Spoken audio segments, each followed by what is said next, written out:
Olá, sejam muito bem-vindos. Hoje a gente vai mergulhar nas ideias de um dos psiquiatras mais lidos do mundo, o Augusto Cury. Ele traz pra gente um guia muito prático para um desafio que, vamos combinar, é gigante nos dias de hoje. Como gerenciar a nossa própria mente. No mundo que não para de jogar informação na gente, aprender a pilotar nossa aeronave mental deixou de ser um luxo, virou necessidade. Então vamos conhecer essas ferramentas.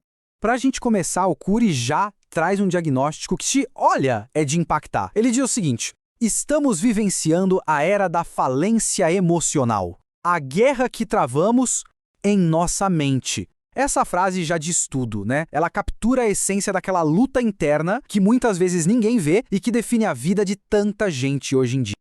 E é exatamente essa luta interna que leva a gente para uma pergunta central. Por que será que tanta gente se sente o tempo todo nesse estado de ansiedade, de cansaço, mesmo quando, por fora, parece que está tudo bem?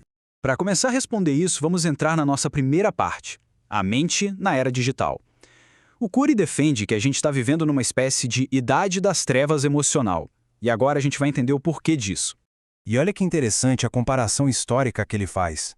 Lá na Idade Média, a escravidão era do corpo. Os inimigos eram externos, dava para ver. Hoje, na nossa era digital, a prisão é outra, é a prisão emocional.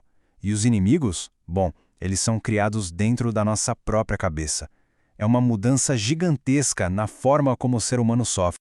Pois é, e essa prisão emocional, esse excesso de tudo, tem um nome: Síndrome do Pensamento Acelerado, ou SPA. É aquele estado em que a mente simplesmente não desliga. O excesso de informação e de pensamentos vai desgastando o cérebro, roubando nossa energia, nosso prazer de viver. Para Cury, esse é o verdadeiro mal do nosso século. Tá, mas como a gente sabe se está passando por isso? Os sintomas são bem comuns e talvez familiares para muita gente. Ansiedade que não passa, acordar já se sentindo mais cansada do que quando foi dormir, irritação, dificuldade de focar, esquecer as coisas, até dores de cabeça e no corpo. É basicamente o nosso cérebro pedindo socorro, sabe? Dando um sinal de que chegou no limite.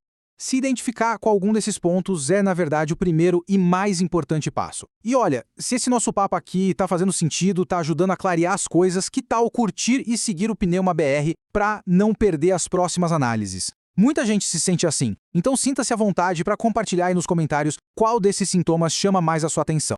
Ok, a gente já entendeu o tamanho do problema. Mas e aí? Tem a solução? Tem! E é disso que a gente vai falar agora, na nossa segunda parte. Vamos explorar essa ideia do eu como gerente, aprendendo a pilotar de verdade a nossa mente e a sair desse piloto automático. Para explicar isso, o Cury usa uma metáfora que eu acho simplesmente genial. A nossa mente é como uma aeronave super complexa. E a pergunta que ele deixa no ar é: a gente está no comando, no cockpit, como piloto? Ou a gente é só um passageiro, sendo levado pelas turbulências da mente e das emoções? Para a gente poder assumir o controle desse avião, a gente precisa entender como o painel de controle funciona, né? E, segundo Cury, tudo começa na nossa memória. Nossas experiências de vida são guardadas em dois tipos de arquivos, que ele chama de janelas, e são elas que definem como a gente reage ao mundo. E aqui a gente vê essa diferença de uma forma bem clara. De um lado, as janelas killer, ou assassinas, são os arquivos dos traumas, medos, frustrações, tudo aquilo que nos prende. Do outro lado, as janelas light, as janelas de luz, são as memórias de superação, de amor, de coragem, as que nos iluminam. Nossa personalidade é, no fundo, o resultado do equilíbrio entre esses dois tipos de janela. É aqui que entra a peça-chave de todo esse quebra-cabeça, o que ele chama de eu. O eu é a nossa consciência crítica, a nossa capacidade de escolher. É aquela parte da gente que pode observar os próprios pensamentos. E o ponto todo é que esse eu precisa ser treinado para ser o líder da mente, para escolher ativamente qual janela abrir, em vez de ser refém das janelas killer que adoram se abrir sozinhas. Tudo isso parece ótimo na teoria, né? Mas e na prática? Como é que a gente treina esse eu para ser o piloto, principalmente na hora do aperto? É isso que a gente vai ver na nossa terceira parte, uma técnica prática que o Cury chama de DCD. A técnica se chama DCD. É uma sigla para 3 passos bem simples, mas que são poderosíssimos para a gente gerenciar pensamentos tóxicos na hora em que eles aparecem. Primeiro, duvidar. Segundo, criticar. E terceiro, determinar. É quase como uma ferramenta de primeiros socorros para a nossa saúde mental. O primeiro passo, então, é duvidar.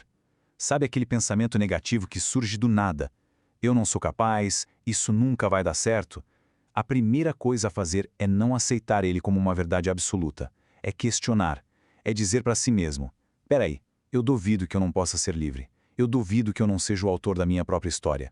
É o começo da quebra das correntes. Depois de duvidar, a gente parte para o segundo passo, criticar. E criticar aqui não é no sentido ruim, é no sentido de analisar, de questionar de forma mais profunda. É um diálogo interno mesmo. Eu critico esse sentimento de incapacidade. De onde ele está vindo? Faz sentido mesmo? Ele me ajuda em alguma coisa? É se recusar a ser um espectador passivo do que se passa na sua cabeça. E por último, o passo que muda o jogo: determinar. Depois de duvidar do pensamento e de criticar a validade dele, você toma uma decisão consciente. Você estabelece um novo rumo. É uma declaração de poder pessoal. Eu determino ser livre. Eu determino ser o protagonista da minha história, principalmente nos momentos mais difíceis. É a hora em que o piloto assume de vez o controle. E essa capacidade de determinar, de tomar as rédeas, é o que nos leva para o nosso fechamento. Nessa parte final, a gente vai amarrar tudo isso e entender como, na prática, a gente pode sair da plateia e virar autor da nossa própria existência. E é importante a gente entender uma coisa: o objetivo aqui não é virar uma pessoa perfeita, sem problemas. Isso não existe. Somos todos imperfeitos. A verdadeira meta é a prática constante. É deixar de ser só um espectador assustado na plateia dos nossos pensamentos e subir no palco para dirigir a nossa própria peça. O Cury resume isso tudo de um jeito muito bonito, muito poético. Ele diz: a vida é um grande livro. É sua responsabilidade escrevê-la. Cada escolha, cada desafio, cada aplicação da técnica DCD é uma nova palavra, uma nova frase que a gente adiciona a essa nossa história. E por isso, a gente termina por aqui, não com uma resposta pronta, mas, na verdade, com uma pergunta que fica ecoando para cada um de nós. Olhando para as páginas em branco que estão à sua frente, o que você vai escrever no seu próximo capítulo?